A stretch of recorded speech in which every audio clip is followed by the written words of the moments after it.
You're watching Action 12 News at 6.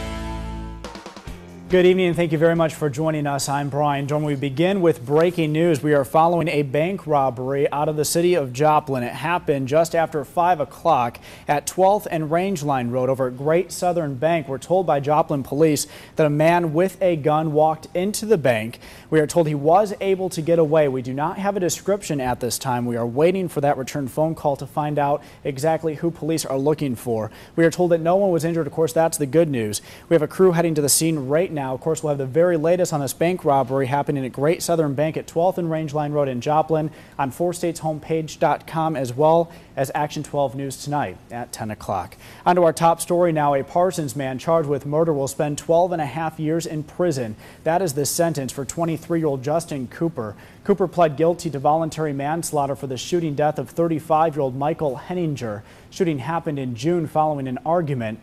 Cooper pled guilty to voluntary manslaughter in addition to manufacturing meth. Today, he received 150 months for the manufacturing charge and 59 for voluntary manslaughter. Both sentences will run back to back. Joplin police are searching for a suspect after a late-night stabbing in the city. It started at this home on 3500 block of West 24th Street. Just happened just before midnight. Police say two men got into an argument over a child custody situation. 47-year-old Zeke Stewart was stabbed in the arm and stomach. He was taken to Freeman Health System, where he's listed in good condition this evening. Police are looking for 42-year-old Tony Helms, listed as a resident of Hutchinson. Charges are still pending. That leads us to this evening's crime tracker. A crime is committed, police respond, there's an arrest and sometimes a trial leading to jail time. But that cycle doesn't always happen right away, especially when a suspect is hard to track down. Action 12's Gretchen Bolander joins us now live in studio. Gretchen. Brian, police will try and recruit the community to help with information and tips. Crime Stoppers offers a reward, and tonight we start a weekly feature to show you who's wanted. Tonight the Cherokee County Sheriff is looking for fugitive Gary Tavis. Now, he was arrested in 2009, charged with the manufacture and distribution of methamphetamines from his Baxter Springs home. But Tavis jumped bail and now has a warrant for his arrest. Tavis is a white man, 30 years old. He's 5 feet 9 inches tall and weighs 160 pounds. Blue eyes, brown hair. Workers at Heartland Crime Stoppers say any information could help.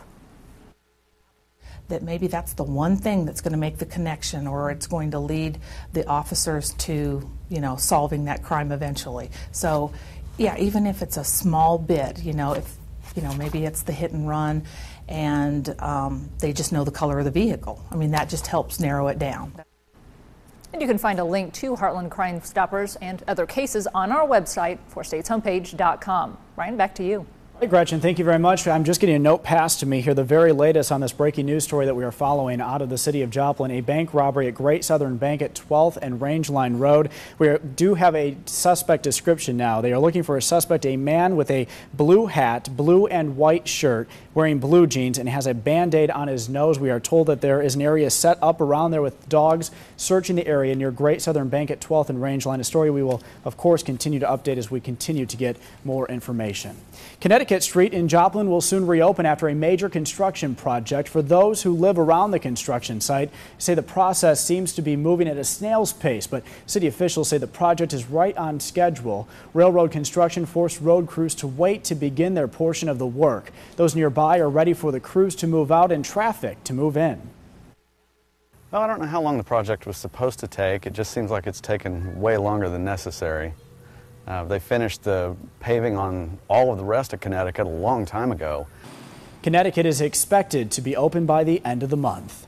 And that's the topic of this evening's Facebook Sound Off. Are you frustrated over the closure of Connecticut Avenue? Of course, this connects two very busy streets here in Joplin, 20th to 32nd Street. We want to hear from you. Log on to our website, 4stateshomepage.com. Click on the Facebook link. Your comment may be selected to air tonight on Action 12 News at 10. Road crews in Oklahoma are ready to start work on a dangerous road in Ottawa County. 600 Road near Fairland is known as a quick yet hazardous way to get to Grand Lake. Action 12's Cole Heath shows us how county leaders are hoping to make it safer. Standard when we build roads and bridges that we have. Woody Wilson has lived on 600 Road since 1954, when it was a 2-lane gravel road. It was dangerous then, but people didn't drive as fast as they do today. County Commissioner Russell Earls says the speeds can top 70 miles an hour. even though the speed limit is 45. The road's dangerous. It's a typical county road. They're never wide enough. Come spring, crews will fix that, widening about 400 feet of road, 2.5 miles east of Fairland. It's just hard to have a good, safe, wide road with 33 feet. You just don't have much for shoulder work. It's dangerous just because it is narrow. It's heavily traveled. It's paved, so it's high speed. The project will also raise the road about 5 feet, which will help improve visibility for drivers on their way to Grand Lake. And when I come out that road, I have to be very, very careful that there's nobody coming. A lot of times I just turn the tractor off. If I'm on a tractor, I turn the tractor off and listen for noise. If I don't hear any noise, I proceed on out. That's how dangerous it is. So workers will also replace Bee Creek Bridge. It's been around since the 1930s and looks the part. This will cost about $500,000 to build. I'm thrilled that we're getting it done because I'm amazed, truly amazed, that nobody's been killed on this road. Commissioner Earl says the project requires moving utility poles to expand the road, an issue he addressed Thursday morning with utility company officials. Oh, it's definitely going to happen. Construction is expected to begin this spring. Cole Heath, Action 12 News.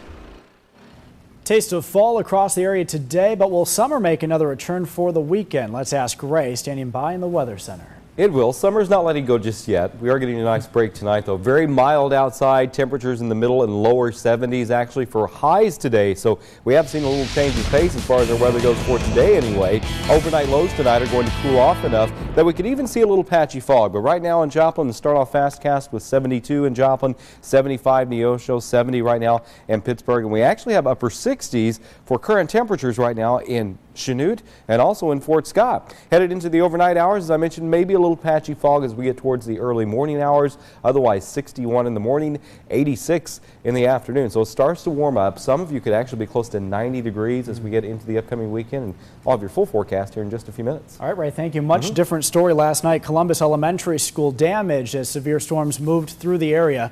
A 160-square-foot section of the roof was torn off the school's gym. District's technology director first noticed the damage while checking on electrical equipment. The hole allowed about 6 inches of water to flood the gym. The floor has since dried. The roof has been covered. It's believed the damage is caused by straight-lined winds up to 70 miles an hour. The wood-floored gym will eventually have to be replaced. Small device that attaches to your keychain could be the difference between life and death.